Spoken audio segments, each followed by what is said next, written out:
A lot of law firms think that their document management system or practice is fine right up until they need to find something quickly and can't, or realize that they have three competing versions of the same document, or things are saved in three different places. Document management usually doesn't break down because they have no system, and because the law firm has a system of some form or fashion that is not aligned with how work actually happens in their firm. So in this video, I'll talk a little bit about where document management starts to fail, where it starts to break down, why, what that costs the law firm in real terms, and what a more structured and matter-centric document management process and system looks like. So another thing that becomes problematic with a good enough system, or with a system that was maybe just put in quick and dirty to get up and running, is version control or version management. Say you're carefully crafting a contract that you're negotiating. With a platform that has good version control, you'll be able to see a history of that document. And it almost becomes, in addition to seeing just prior versions, it also becomes something of a chain of custody or unofficial audit log, right? Who did what when? Who edited this document last? What did they do? And when was that? I'm not going to mention any one product because multiple products do this, but a good platform for a law firm to manage their documents will have that built in, right? The goal, of course, is to get away from manually doing a file, save as, such and such doc underscore V2 underscore V3, right? We want to get rid of that so it's automatic, so that users, number one, don't have to take the time to do that. And number two, don't miss it. Right? The system just does it. Different DMSs do version control differently, and I would say some do it better than others, although that's certainly my subjective opinion. Some of them, for instance, allow you to add a version comment, because not all versions are created equal, right? Not every version, not every iteration of a document is material or meaningful. So you might want to say, hey, this V4 or this V5.2, this is the one that had that big, hairy change to, paragraph 3. Or version 7 is the proposed red line from opposing counsel. A good system will allow you to do that, so you, again, can see what happened and when with a document. Context really matters. By way of example, our own Lex Workplace document management platform, versioning can be set to either manual or automatic, and it's a firm-wide setting. And I think other tools have something similar too. In the case of automatic version management, it's very simple. Every time a user hits save on a document, the system automatically saves it as a new version behind the scenes. From the user's perspective, they're just working on the document and everything's fine, but that's what's happening under the hood. That's the, I don't want to think about it ever, I just want it to happen option. But some firms don't want that, right? They'll say, no, I'll decide when this document is V2, right? Or I'll decide when it's version 3. You can set it to manual, where each save is still stored as an iteration, so you can always go back, but the version number doesn't change, or the major version number, until the user says, now this is V3. So again, a good system will give you some flexibility on how to do it, and really will hopefully then support your business rules or your document workflow. So that's the problem with these good enough solutions over time. Your file system becomes a Wild West. Consistency is probably non-existent. Uniformity is non-existent. It just becomes a mess, and it becomes a mess quickly. By the way, quick sidebar, if you're listening to this and if you're thinking, yeah, that sounds a little too familiar, we put together a free document and email management audit for law firms. It's on our website, it's free, and it's just a quick way to see where your current system might be creating friction or might have some cracks, especially around matter organization, document and email filing, and search. And you can find that in the description below. So I've talked a little bit about kind of how to do document management right. And again, I really mean the practice of document management. I don't necessarily mean products yet. But what are some of the top things that firms get wrong about document management? A few things. One of them is an over focus on folders, not systems. And I like to say principles, then systems, then folders and organization, in that order. If you're at the inflection point, if you're thinking about a solution for your firm's documents, take a minute and think about what are your firm's basic document management principles or workflow. Think of them as almost like the business rules. They kind of live at the top, right? Then, and only then, we advise clients to find a good document management system that aligns to those, and one that supports your rules, your business rules, your principles, be it our own Lex Workplace or another product, right? But something that fits and supports your rules so that it's serving the needs of your firm rather than your firm serving the needs of your document management platform, which unfortunately we see a lot. Then think about, once you have a chosen system, then of course think about how to organize things kind of intra-Matter within that system. And then you'll have an overall document management practice and system that all really goes well together. Another thing that I see law firms get wrong is just a lack of standardization. And they picture, oh my gosh, I don't want a 20-page manual on how we're supposed to name or file things. And that's by no means is that what I'm proposing. Something simple, like just a couple of rules, right? What to name a document, where to put it, how to add qualifying information. Is there anything you want always applied to a document, a tag or a type? Think about those, right? What are your requirements? Then you can really go looking at different tools in a real informed way. You can hold it against your requirements. The last thing I'll talk about, I think, in terms of what do law firms get wrong, this is more of a mindset one, but I don't think law firms always prioritize context when they're thinking about how to implement or really design a document management process.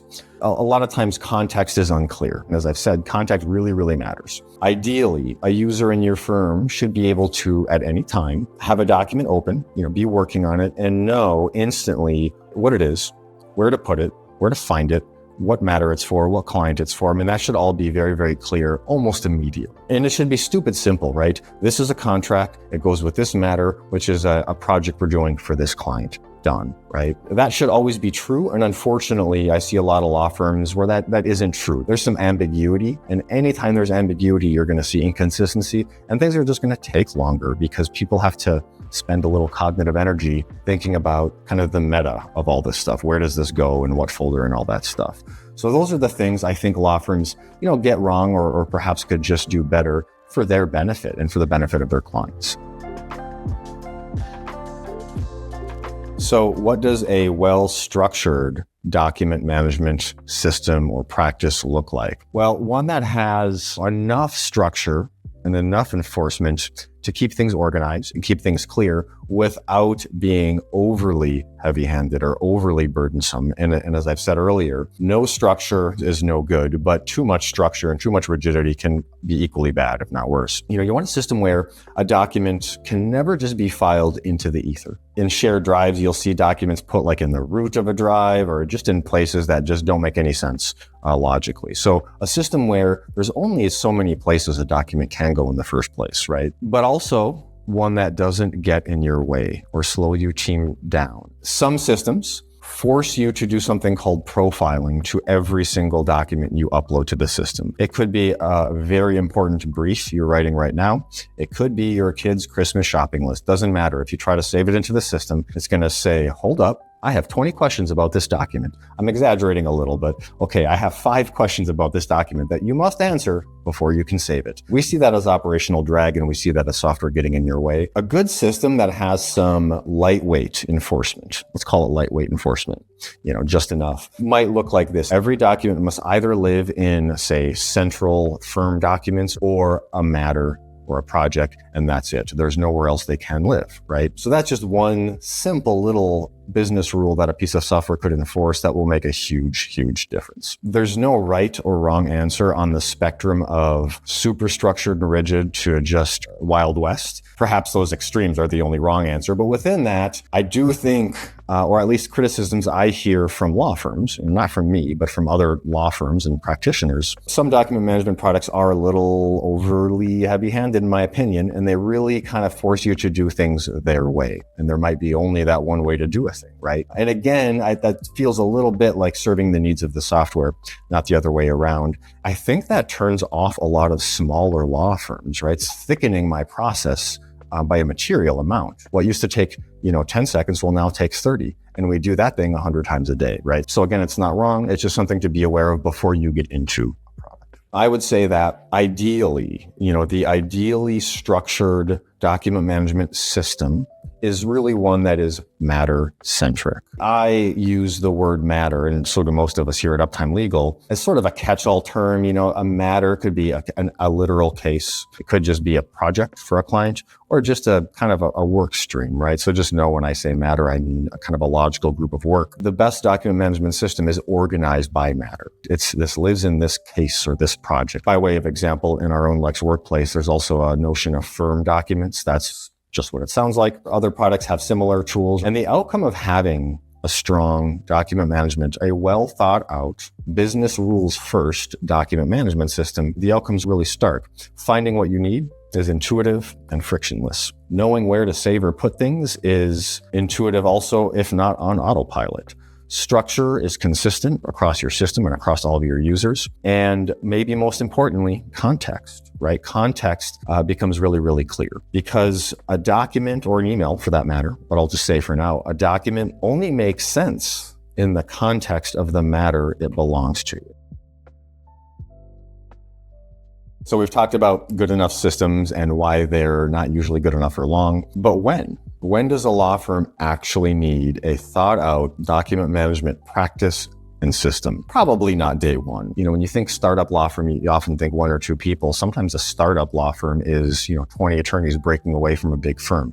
In those cases, I would say it's day one. But, for smaller firms, probably not day one, especially if you have little or no staff. But you will start to see and feel some of those signals I described, right? Inconsistencies, duplicity, messiness, right? General wild west of files and folders and emails over time. My strong advice to law firms is make thinking about this a priority at the early signs of these challenges, right? When you first start to notice documents being named inconsistently, or when you first notice versioning being done differently by different people, or things saved to different places, or worse yet, saved in multiple places, that's your cue. Doesn't mean you have to re-engineer everything, but that's your cue to start thinking about it at the very least. The complexity of your law firm, and by complexity, I mean documents and matters and emails, but all the other things too, only goes one direction, right? It only gets more complex over time. So the earlier you can be thinking and putting into practice some good principles, and again, systems that support those principles, the easier it is the earlier you start. I advise attorneys and law firm administrators to really start thinking about these kinds of things, penning down your principles, your rules, your workflow. Put yourself in the mind or the chair of one of your employees. What does that look like in an ideal world? And I want to emphasize, at this stage that I'm describing, you're not picking a product yet. You're not shopping yet. You're just defining, what does a good system look like? Start there, and everything else will line up and kind of fall into place. And the last thing I'll say is, if you haven't, it's still not too late. It's really almost never too late. So really, if I could impress upon perhaps you, the viewer watching, if you're an attorney or a law firm administrator, what's the one takeaway or the one thing that I would encourage you to do? I might just start with a bit of a mindset shift. Number one, start early. Right? Start before, come up with some rules and some principles and some ways to enforce those early, before things become a mess. You can do it after the fact, but it's always more work after. I would say think less about files and folders and more about the workflow. What does the stream of work look like for a typical case or project? What are you or your team members doing? What documents are being produced? How many different people need to look at the same document? What does that flow look like? You might even sketch it out on paper, right? Just kind of sketch it out, get the thoughts down. And then again, you have something of a blueprint that can help you find the right products, if that's where you go, or implement the right processes within your law firm. Ultimately, your chosen system should reflect how work actually happens in your firm. Again, if you're contorting too much for the software, a little bit is to be expected probably, but if it's more than a little, it's probably too much. It should serve your principles, your business rules, your workflows, not the other way around. It's about whether or not your firm can trust the system that those documents live in, right? Coming back to that, everybody needs a trusted system. And I think especially in the case of law firms, that system is where your documents live and are managed. So the main thing to remember is this: document management isn't just about where files are stored, where to put things. It's about whether the people in your firm serving your clients can find the right information and trust that it's accurate, trust that it's the single source of truth. If you found this helpful, subscribe for more practical videos on law firm technology, document management, and building systems that actually fit how legal work gets done. Thank you, and I will see you next time.